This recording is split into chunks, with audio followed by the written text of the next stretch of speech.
મહેસાણા જિલ્લામાં મેઘરાજા સોળે કળાએ ખીલી ઉઠ્યા છે। જિલ્લાના ઘણા ભાગોમાં ધોધમાર વરસાદ વરસ્યો। આ દ્રશ્યો ઊંઝાના છે, જ્યાં ધોધમાર વરસાદથી નીચાણવાળા વિસ્તારોમાં પાણી ભરાયું। સતત 1 કલાક સુધી ખાબકેલા વરસાદથી જળબંબાકાર જેવી સ્થિતિ સર્જાઈ। શહેરના વાડીપરા ચોક, સ્ટેશન રોડ, કન્યા છાત્રાલય રોડ પાણી થઈ ગયા। આવી સ્થિતિ ગાંધી ચોક, બાળોચ માતા મંદિર રોડ સહિતના વિસ્તારોમાં પણ જોવા મળી। પાણી ભરાવાથી હાલાકી વચ્ચે ધરતીપુત્રોમાં ખુશીની લહેર છે, કેમ કે ખરીફ સિઝન માટે જરૂર હતી ત્યારે જ વરસાદે પધરામણી કરી છે।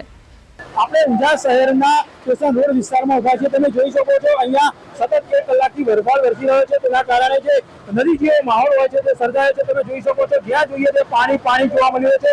અનેક નીચાણવાળા વિસ્તારો પાણી થતા હાલમાં જે વાહન ચાલકો સહિત જે વેપારીઓ હોય છે તે હેરાન પરેશાન થઈ રહ્યા છે। ખાસ વાત કરીએ તો ઊંઝા શહેરના જે વાડીપરા ચોક હોય છે, સ્ટેશન રોડ હોય છે, તેમાં જે બાળમાતા મંદિર સિવાયના અનેક જે નીચાણવાળા વિસ્તારો હોય છે, ગાંધી ચોક હોય છે, આ તમામ જે વિસ્તારો હોય છે, નીચાણવાળા વિસ્તારો હોય છે, પાણી થયા છે। જેના કારણે વાહન ચાલકો હોય છે તે હેરાન પરેશાન થઈ રહ્યા છે। જે લોકો હોય છે તે હેરાન મુશ્કેલીનો સામનો કરી રહ્યા છે। તો બીજી બાજુ જે ખેડૂતો હોય છે તે ખુશખુશાલ જોવા મળી રહ્યા છે, કેમ કે સતત જે ખેડૂતો હોય છે તે વરસાદની રાહ જોઈ રહ્યા હતા। તેવા સમયે જે વરસાદ વરસતા જે ખેડૂતો હોય તેમાં ખુશખુશાલી જોવા મળી રહી છે।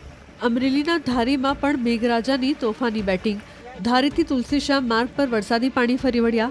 જીરાથી તુલસીશ્યામ તરફ જતા રોડ પર નદી વહેતી થઈ। રોડ પર પાણી ફરી વળતા ટ્રાફિક જામ સર્જાયો। પાણીમાંથી લોકો જીવના જોખમે વાહનો પસાર કરતા જોવા મળ્યા।